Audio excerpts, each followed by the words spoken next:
이 복된 시간에 주신 하나님의 말씀은 마태복음 9장 18절에서 22절 말씀입니다. 그 겉옷만 만져도 라는 제목으로 조정희 목사님께서 말씀 전해주시겠습니다. 우리 한 절씩 교독하겠습니다. 예수께서 이 말씀을 하실 때에 한 관리가 와서 절하며 이르되 내 딸이 방금 죽었사오나 오셔서 그 몸에 손을 얹어 주소서. 그러면 살아나겠나이다 하니 예수께서 일어나 따라가심에 제자들도 가더니 12회 동안이나 혈루증으로 앓는 여자가 예수의 뒤로 와서 그 겉옷가를 만지니 이는 제 마음에 그 겉옷만 만져도 구원을 받겠다 하며. 다 같이 읽겠습니다. 예수께서 돌이켜 그를 보시며 이르시되 딸아 안심하라 내 믿음이 너를 구원하였다 하시니 여자가 그 즉시 구원을 받으니라. 아멘. 이 시간 우리에게 말씀을 전해주실 강사 목사님은 어제 귀한 말씀을 전해주신 조정희 목사님이십니다. 목사님 등단하실 때 귀한 목사님을 보내주신 하나님께 감사하는 마음과 목사님을 환영하는 마음으로 뜨거운 박수로 모시겠습니다.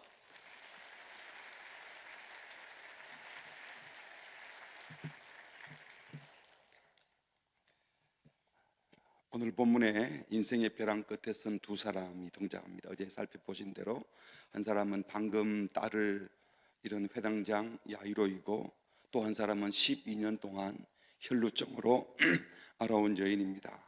먼저 마태의 집에서 식사하시던 예수님에게 회당장 야이로가 찾아와서 12살 된 내 딸이 죽었는데, 방금 죽었는데 저희 집에 오셔서 제 딸의 몸에 손을 얹어주시면 살아나겠습니다 하는 강력한 신앙 고백을 합니다. 이 엄청난 믿음의 간청을 듣고 예수님께서 회당장을 따라 나섰고 그 뒤로 수많은 사람들이 따라 나섰습니다. 사람들의 눈에 죽은 딸을 살려달라는 부탁도 황당한 부탁으로 보였겠지만 그 부탁을 받은 예수님이 벌떡 일어나서 마치 죽은 딸을 살릴 듯이 앞서 가시는 예수님도 이해가 되지 않았을 겁니다. 죽은 아이를 살리겠다는 거야 무슨 일을 어떻게 하실지 궁금했을 겁니다. 그래서 마가복음 5장에 보면 큰 무리가 따라가며 애워싸 밀더라 이렇게 기록하고 있습니다. 수많은 무리들이 무슨 구경이나 나는 듯이 예수님이 가는 길을 따라간 것이죠.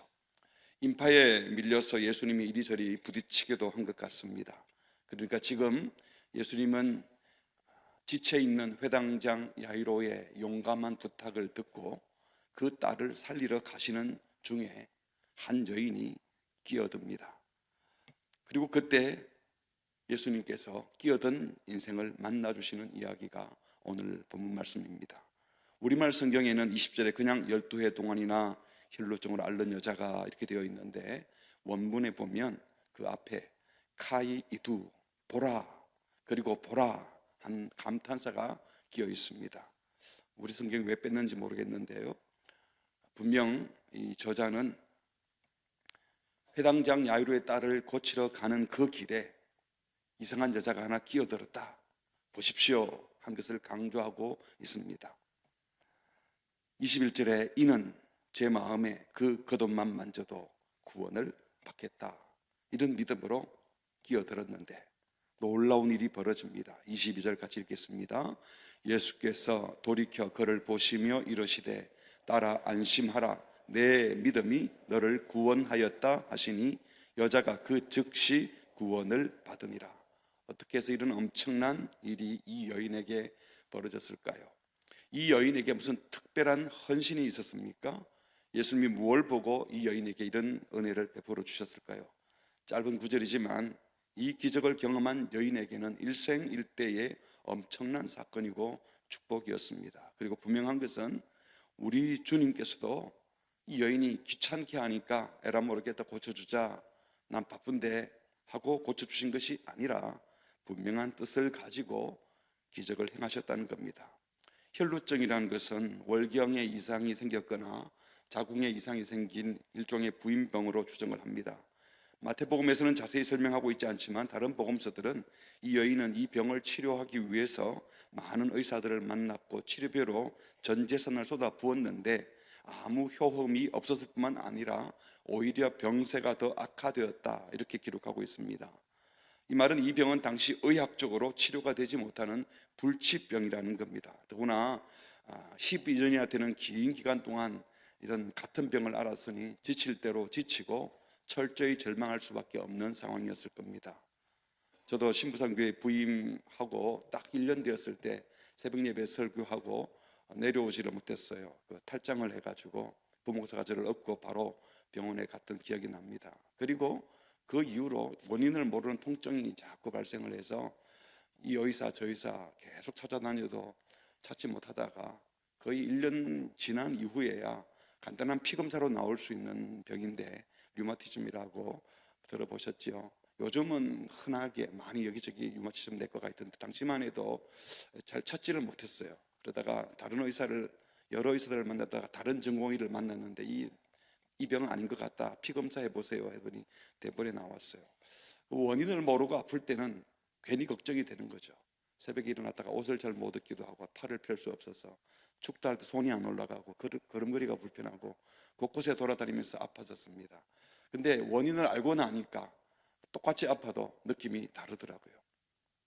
오늘날 물론 중요한 아픔이 있는 분, 큰 아픔이 있는 분이 많이 계십니다. 또 당뇨병이나 암으로 10년, 20년 투병하는 경우도 있지만 오늘날과 달리 당시 의학이 발달되지 않고 병명도 잘 알지 못하는 당시 상황에서 계속 출혈이 계속되는 이런 부인병을 12년 이상 앓았다는 것은 차원이 다른 문제입니다. 더구나 히브리인들의 숫자 개념에 12은 완전한 숫자이기 때문에 12년 이런 기간은 이제 더 이상 손을 쓸 수 없는 치료 불가능한 그런 상황인 것을 간접적으로 또 말씀해 주고 있는 것입니다. 뿐만 아니라 이 혈루증은 의학적으로만 힘든 것이 아니라 의식적으로 정결교리에 의해서도 불결한 병이었습니다. 유대율법에 따르면 이 병에 걸린 사람들과 접촉을 하면 다른 사람들도 부정하게 된다고 말씀합니다. 레위기 15장에 보니까 25절 만일 여인의 피의 유출이 그의 불결기가 아닌데도 여러 날이 간다든지 그 유출이 그의 불결기를 지나도 계속되면 그 부정을 유출하는 모든 날 동안은 그 불결한 때와 같이 부정한 적. 26절도 그의 유출이 있는 모든 날 동안에는 그가 눕는 침상은 그에게 불결한 때의 침상과 같고 그가 앉는 모든 자리도 부정함이 불결한 때의 부정과 같으니 그것들을 만지는 자는 다 부정한 적 그의 옷을 빨고 물로 몸을 씻을 것이며 저녁까지 부정할 것이요. 쭉 넘어가서 30절에도 보니까 제사장은 그 한 마리는 속죄제로 다른 한 마리는 번제로 드려 유출로 부정한 여인을 위하여 여호와 앞에서 속죄할지니라. 너희는 이와 같이 이스라엘 자손이 그들의 부정에서 떠나게 하여 그들 가운데 있는 내 성막을 그들이 더럽히고 그들이 부정한 중에서 죽지 않도록 할지니라. 이 규례는 유출병이 있는 자와 설정함으로 부정하게 된 자와 불결기에 앓는 여인과 유출병이 있는 남녀와 그리고 불결한 여인과 동침한 자에 대한 것이니라. 이게 혈루증은 거의 나병 환자와 마찬가지로 성소를 더럽히는 사람이고 공동체를 불결케 할 수 있는 이 병으로 취급을 했습니다. 그래서 이 여인은 당연히 당시 회당 예배에 참여도 못하고 평범한 사회 관계도 가질 수 없었습니다. 공동체와 격리된 채로 살아야 했습니다. 이런 병증을 가지고 이런 상태를 가지고 12년을 버텼다. 이것은 단지 몸만 아픈 것이 아니라 혼자 외롭게 사람들을 만나지 못하며 가족과도 떨어진 상태에서 지치고 지칠 상태로 살아야 했던 것입니다. 어쩌면 우리 중에도 어쩌면 여기 나오지 못한 성도님들 가운데도 오랜 기간 투병 생활로 지친 분이 계실지 모르겠습니다. 또 너무 오랜 기간 사회적 관계 단절로 홀로 외로움에 빠져 있는 분은 없으신지요? 또는 장기적인 경제적인 어려움으로 포기하고 싶을 만큼 힘든 분은 안 계십니까? 또는 전혀 변화되지 않는 삶 때문에 영적 매너리즘에 빠진 분은 없습니까? 그래서 모든 것이 자신이 없고 모든 것이 절망적인 상태인 분은 안 계신가요? 이 여인은 그야말로 병의 증세로 보나 병의 기간을 보나 종교적으로 사회적으로 관계적으로 사람들 앞에 나설 수도 없는 상황을 보아 절망할 수밖에 없는 상황이었습니다. 지칠 대로 지친 여인이었습니다. 그런데 이 여인이 예수님의 소문을 듣고 마지막 용기를 내었습니다. 군중 속에 들어가는 것은 결코 있을 수 없는 일이죠. 들키면 바로 돌에 맞아 죽어야 되는 위험한 모험이었지만 이 여인의 마음속에는 오직 한 가지 확신뿐이었습니다. 내가 저분의 옷가에만 손대어도 구원을 받겠다. 이 여인의 행동은 죽은 딸 살려주세요 부탁했던 회당장 야이로만큼이나 큰 믿음의 모습이었습니다. 이 여인의 믿음의 모습에서 어떤 것을 발견할 수 있습니까? 먼저는 포기하지 않았다는 겁니다. 무엇이 포기하지 않겠을까요? 예수님 만나기 전에는 아마 수차례 포기했는데 아직 목숨이 붙어 있으니 그냥 살았을지도 모릅니다. 그러나 예수님에 대한 소식을 듣고 나서 포기하지 않을 수 있었습니다.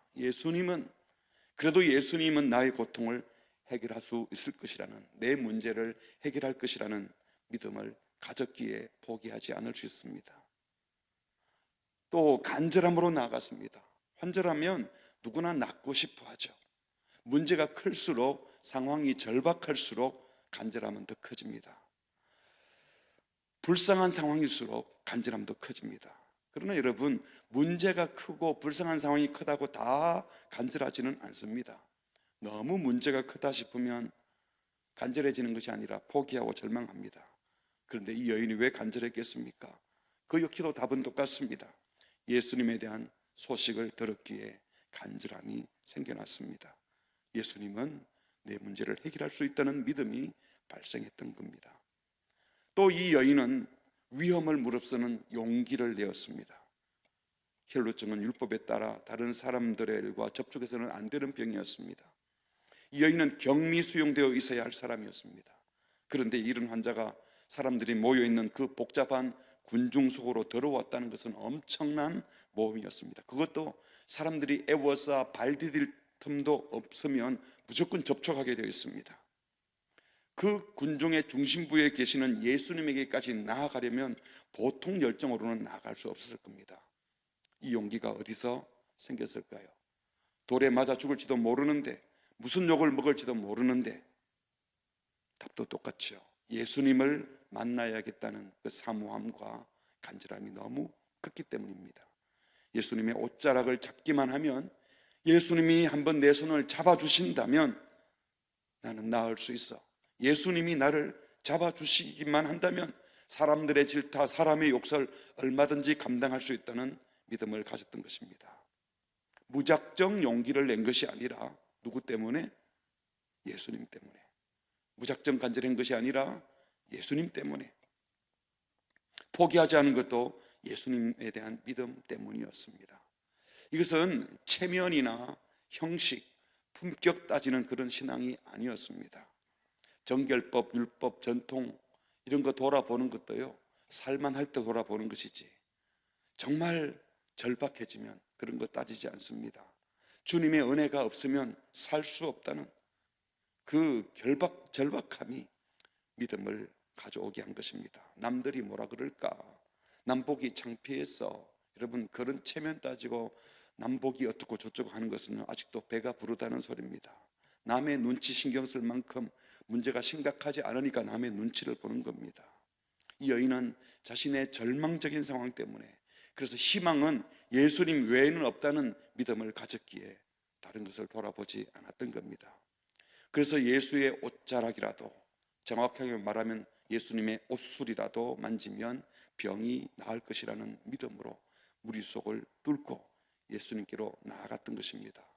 당시 바리새인들은 자기 체면이나 품격을 지키기 위해서 옷을 길게 내려 입고 옷술을 많이 달고 다녔습니다. 율법을 따라서 그런 옷을 입으면서 자기의 신앙의 품격을 보여주려고 애를 썼습니다. 그러나 이 여인이 옷술에 손을 댄 것은 목숨을 걸고 살려고 잡았던 것입니다. 이렇게 포기하지 않고 간절함으로 용기를 내어 예수님께 나아간 것, 모두 다 예수님에 대한 믿음 때문이었습니다. 예수님을 믿으시기 바랍니다. 예수님 때문에 용기를 내시고, 예수님 때문에 간절해지시고, 예수님 때문에 포기하지 않고 끝까지 예수님께 나아갈 수 있기를 주의 이름으로 축복합니다. 오늘 20절에서 예수님의 겉옷만 만져도 구원을 받겠다, 겉옷만 만져도 고침을 받을 수 있겠다 믿었는데요, 여기서 겉옷가라는 것은 방금 말씀드린 것처럼 옷수를 말합니다. 민수기 15장 38절에 보면 이스라엘 자손에게 명령하여 대대로 그들의 옷단 귀에 술을 만들고 청새끈을 그 귀의 술에 더하라. 이 술은 너희가 보고 여호와의 모든 계명을 기억하여 준행하고 너희를 방종하게 하는 자신의 마음과 눈의 욕심을 따라 음행하지 않게 하기 위함이라. 그리하여 너희가 내 모든 계명을 기억하고 행하면 너희의 하나님 앞에서 거룩하리라.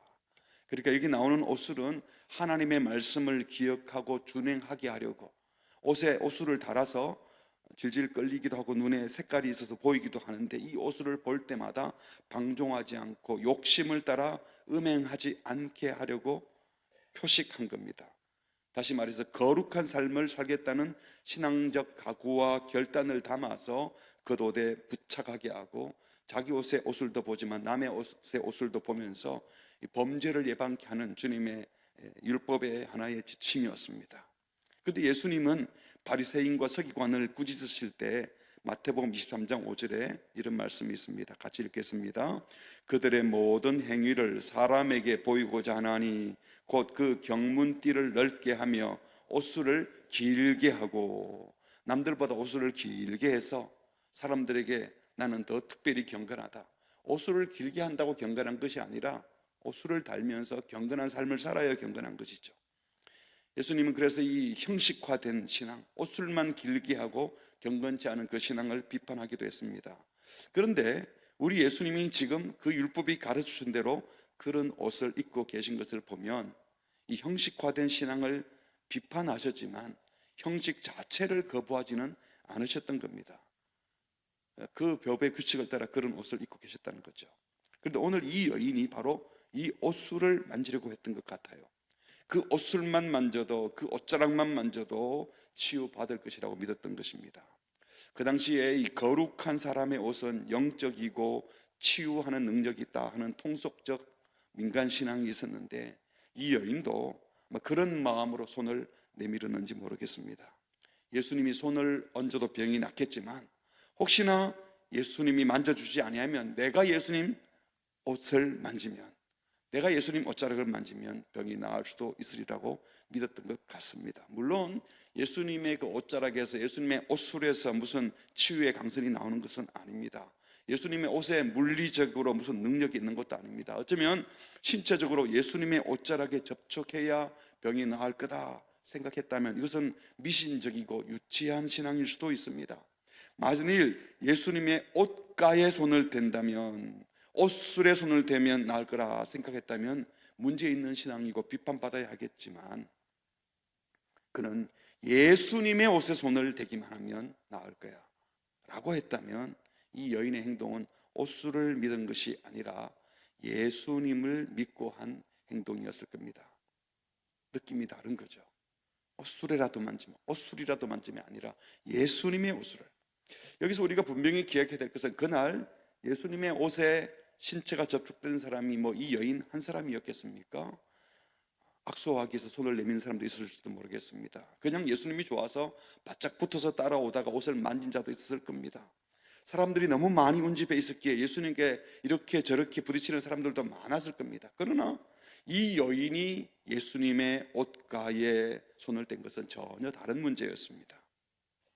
절망적인 상황에 부끄러움을 무릅쓰고, 불길한 자가 왔다 사람이 소리 지르면 사람들에게 쫓겨날 위험을 무릅쓰고, 자신의 모든 문제를 해결해 주시는 분은 예수님밖에 없다는 간절한 열망을 가지고 용기를 내어 그 손을 내밀었던 것입니다. 그래서 수많은 사람들의 손이 예수님의 옷에 닿았겠지만 구원을 받은 자는 이 여인밖에 없었던 것입니다. 그러니까 옷술에 손이 닿았기 때문에 구원받은 것이 아니라 예수님을 신뢰하여 예수님께 손을 내밀었기 때문에 예수님께서 고쳐주신 것입니다. 22절 다시 한번 읽어볼까요? 같이 읽겠습니다. 시작.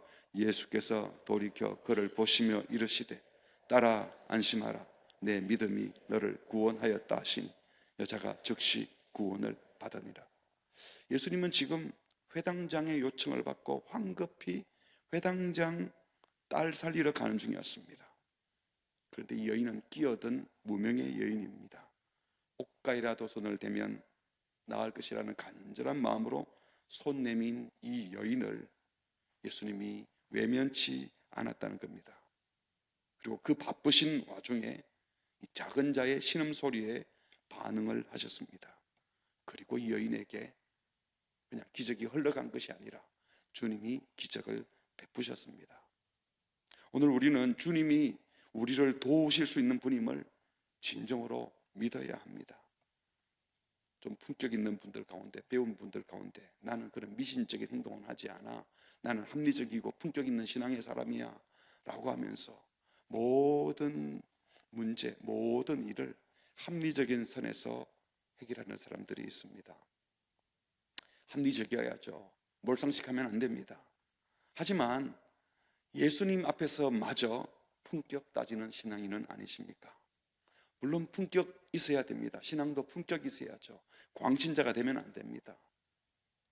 근데 예수님께 온전히 미치면 매력적이지 미친 것처럼 보이지 않습니다. 이상한 사람들처럼 비상식적이고 몰상식적인 행동을 해서는 안 되지만 이 여인처럼 갈급함이 있을 때에는 예수님이 정말 필요하다고 여겨진다면 쓸데없는 가면들을 벗고 나아오셔야 합니다. 우리가 품격이 있으면 얼마나 품격이 있고 경건하면 얼마나 경건하고 폼을 잡을 수 있다면 얼마나 잡을 수 있습니까? 그것은 사람들 사이에 하는 일이지 주님 앞에서 그럴 수는 없는 겁니다. 주님의 은혜가 꼭 필요해서 내가 너무 불쌍한 상황이 있으니 하나님의 긍휼이 필요합니다. 이 여인처럼 간절한 마음으로 믿음의 손을 내밀어야 될 때는 내미시기를 바랍니다. 어떨 때는 주님이 손을 내미시고 주님이 내 손을 잡아주실 때도 있지만 어떨 때는 내가 손을 내밀어야 되고 내가 옷자락을 잡아야 할 때도 있습니다. 간혹 성도들 가운데 나는 그 누구의 도움도 필요 없어, 내 인생은 내가 책임질 거야, 내가 이 정도 신앙인이 되는데 무슨 누군가의 도움이 필요해, 기도 부탁도 하지 않고 내가 혼자 다 할 거야, 난 괜찮은 사람이야, 나 혼자 할 수 있어. 여러분, 이런 자신감, 이런 자존감은 사람들 앞에 어느 정도 필요할지 모르겠습니다만 신자들에게는 주님 앞에는 아무 의미가 없습니다. 여러분, 그런 자존심, 자존감 지키면 마음이 평안하던가요? 이 자신감 또 자존감 이런 거 자꾸 얘기하는 사람들은 마음이 불편하고 불안한 사람들이 하는 거잖아요. 내 인생의 자유를 그러면 만끽할 수 있습니까? 자신감 있고 자존감이 있으면 스스로 더 힘들어질 뿐입니다. 소위 나는 품위 있는 신앙 지키겠다고 너무 품격 있게 양반처럼 행동하지 말았으면 좋겠습니다. 오히려 이 혈루증에 걸린 여인처럼 자기의 비천함을 알고 주님의 은혜가 아니면 살 수 없는 불쌍한 인생인 줄 알고 주님의 사랑이 아니면 용서받을 수 없는 죄인임을 알고 주의 도움이 반드시 필요하다고 믿는다면 손을 내밀게 되는 줄 믿습니다. 어쩌면 다소 미신적인 신앙인처럼 보일지 몰라도 비록 부족한 믿음이라도 주님을 신뢰하고 주님께 손을 내어 미시기 바랍니다. 주님께 손을 내미시면 주님은 결코 뿌리치지 않으시고 손을 잡아주실 것이고 옷자락을 잡으면 다 아시고 작은 믿음에 풍성한 긍휼을 베풀어 주시는 줄 믿으시기 바랍니다. 주님은 긍휼에 풍성한 분이십니다. 마가복음에 보면 예수님이 말씀하시기 전에 이 여인이 예수님의 옷가에 손을 대었을 때 이미 병 나았음을 본인이 알았다고 했어요. 마가복음 5장 27절입니다. 같이 읽겠습니다. 시작. 예수의 소문을 듣고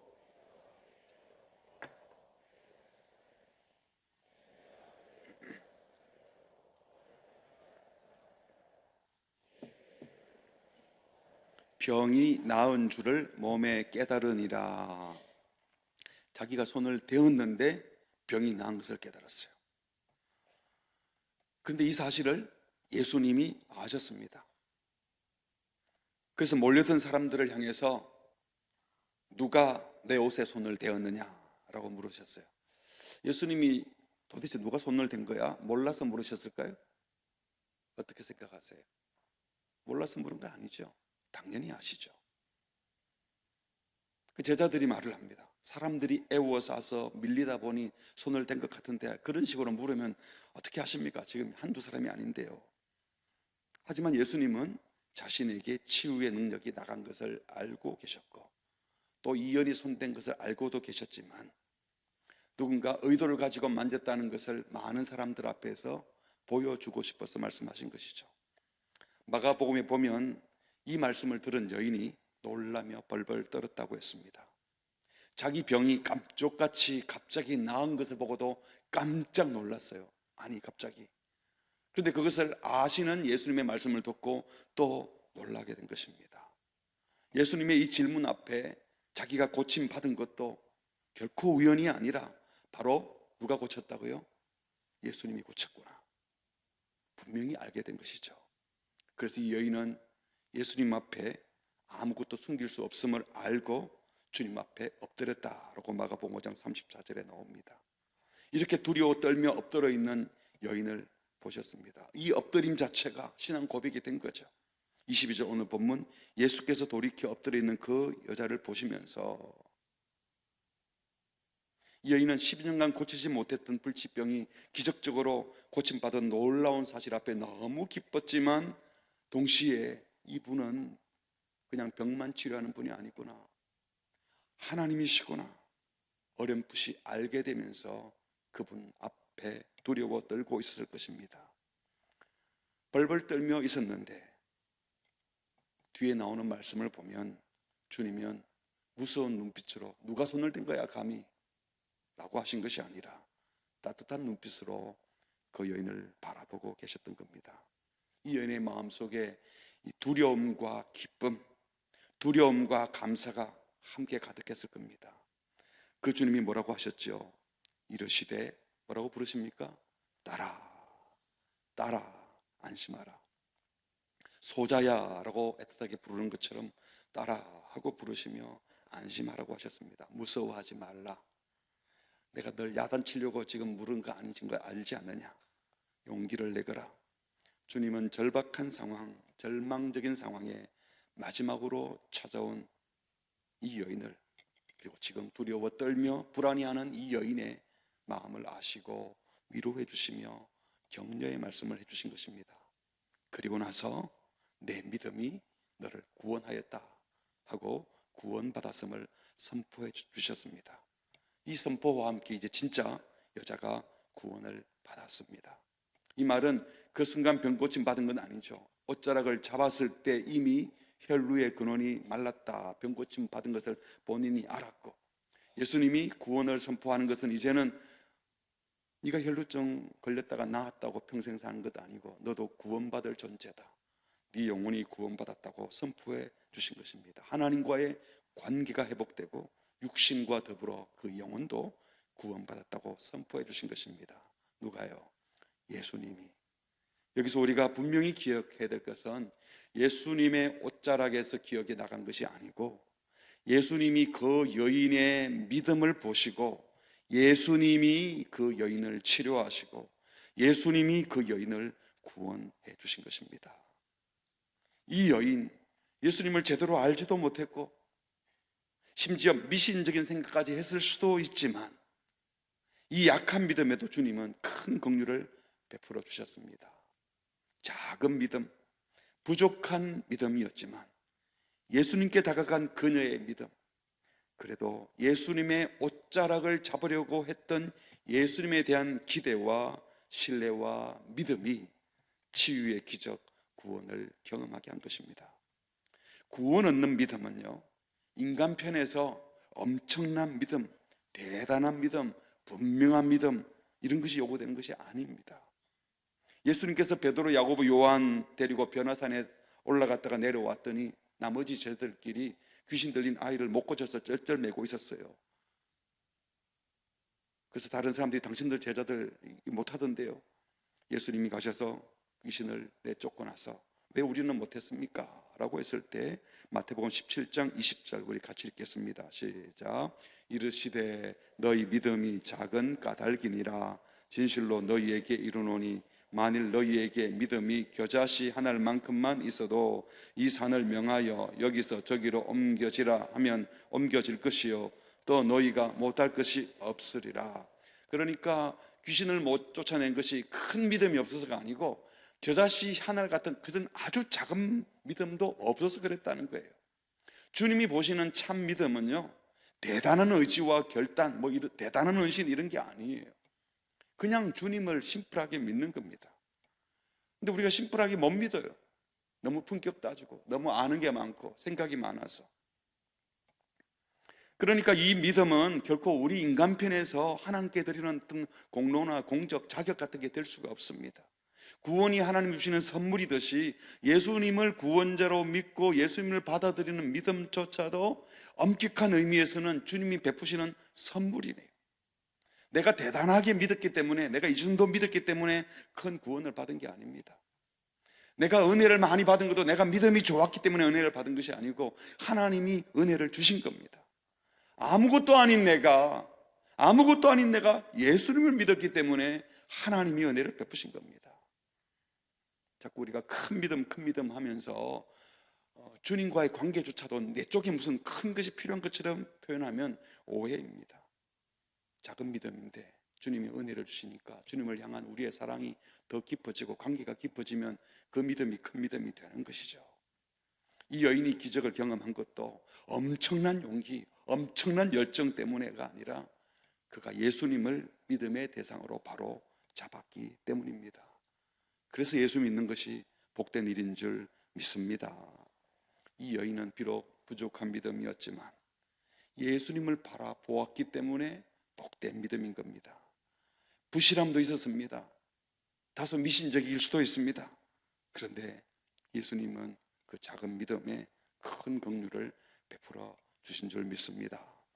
사랑하는 성도 여러분, 우리가 기적을 경험하기 위해 대단한 공적을 쌓거나 완벽한 믿음을 가져야 하는 건 아니에요. 믿음은 우리가 주님께 드리는 어떤 자격이 아니라 주님이 우리에게 베풀어 주시는 구원의 통로일 뿐입니다. 기사씨 하늘 같은 작은 믿음일지라도 정말 예수님을 알고 믿는다면 순수하게, 순전하게, 심플하게 예수님을 믿는다면 예수님이 기적을 일으켜 주시는 줄 믿습니다. 2026년 새해를 시작하면서 이렇게 결단합시다. 첫 번째로 나의 부족함을 인정하고 주님의 긍휼을 구합시다. 주님, 저는 주님의 은혜가 없이는 단 하루도 살 수 없는 죄인입니다. 저는 부족합니다. 주님 불쌍히 여겨주세요. 이런 마음으로 손을 내미십시오. 이것이 우리로 하여금 예수님을 바라보게 하는 믿음입니다. 눈치 보지 말고 품격 따지지 말고 그냥 나의 반듯함, 나의 멋있음을 증명하려고 하지 말고 하나님과 사람들 앞에서 나는 부족한 사람입니다. 정말 부족합니다. 저는 주님의 은혜가 아니면 아무것도 할 수 없습니다. 진실한 마음으로 믿음의 손을 내미시기를 주의 이름으로 축복합니다. 여러분, 낮아질 때, 순박해질 때 자유함도 나오는 법입니다. 두 번째로 내 믿음보다 주님의 긍휼이 더 풍성하심을 믿으시기 바랍니다. 대단한 믿음이 있는 게 아니에요. 우리 믿음이 대단해야 주님이 역사하는 것이 아니라 우리 믿음이 부족하고 보잘것없는데도 예수님을 정말 믿으면, 자꾸 큰 믿음, 대단한 믿음보다도 예수님을 순전하게 믿으면 아무리 작아 보여도 그 속에 생명이 있어서 하나님께서 풍성한 긍휼로 응답해 주실 것입니다. 세 번째로 절망의 자리에서 일어나 모두 다 안 된다 하는 자리에서 일어나 용기를 내어 주께 믿음의 손을 내미시기 바랍니다. 우리가 손을 내밀기만 하면, 순박하게 손을 내밀기만 하면 주께서 우리가 예상했던 것 이상의 은혜를 베풀어 주실 줄 믿습니다.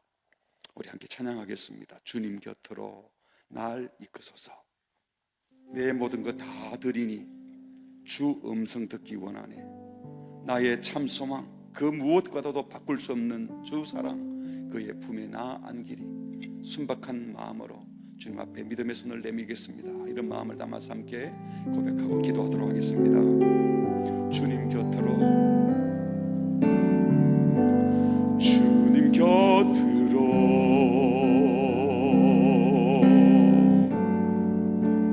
나를 이끄소서. 내 모든 것 다 드리니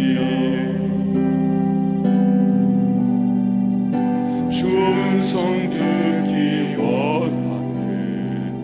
나의 참 소망, 나의 참 소망,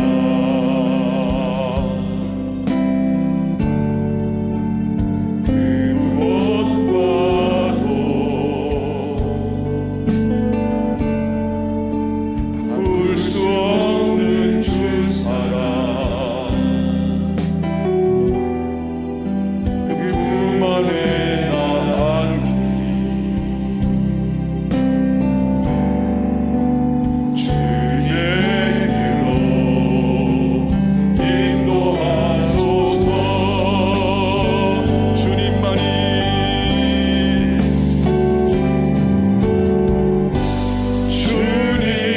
주님만이 내 모든 것 되시니 주님만은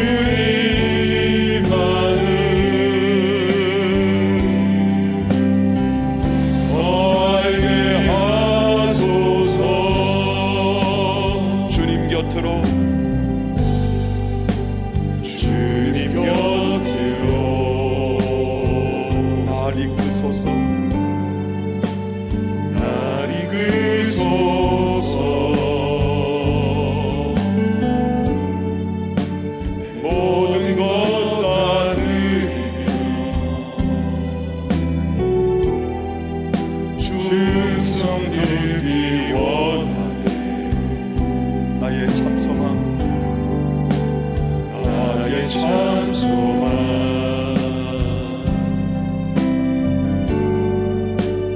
그 무엇과도 바꿀 수 없는 주 사랑,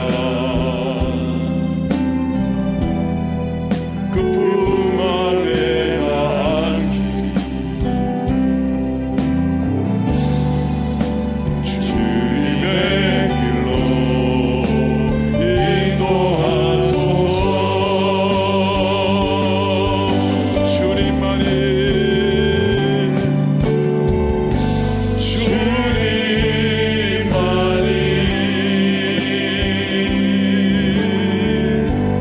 내 모든 것 되시니 주님만은 더 알게 하소서. 주님만이, 주님만이 내 모든 것 되시니 주님만은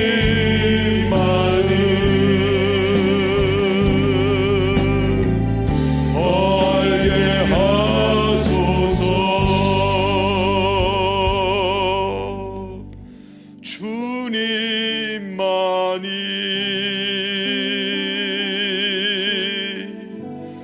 내 모든 것 되시니 주님만은